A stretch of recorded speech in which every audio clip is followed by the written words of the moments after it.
একটু খেয়াল করে শুনেন। বিশ্বাস শব্দটা ছোট হলেও এর গভীরতা কিন্তু অনেক বেশি।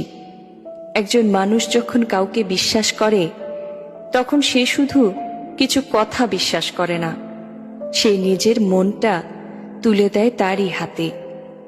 নিজের ভয়, কষ্ট, দুর্বলতা সবকিছু নিঃসংকোচে ভাগ করে নেয়, কারণ সে জানে এই মানুষটা তাকে কখনোই ভাঙবে না।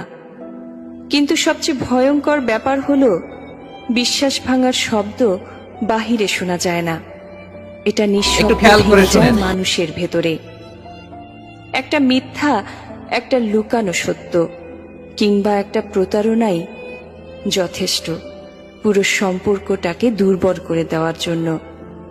যে মানুষটা একসময় চোখ বন্ধ করে বিশ্বাস করত, সে ধীরে ধীরে সন্দেহ করতে শেখে। তার হাসির আড়ালে জমে থাকে ভয়।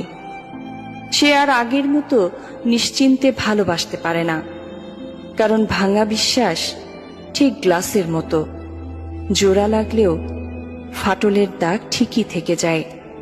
একটু খেয়াল করে শুনেন। যেতে পারে, ক্ষমাও করে দিতে পারে, কিন্তু বিশ্বাস হারানোর এই অনুভূতি কখনোই পুরোপুরি মুছে দিতে পারে না।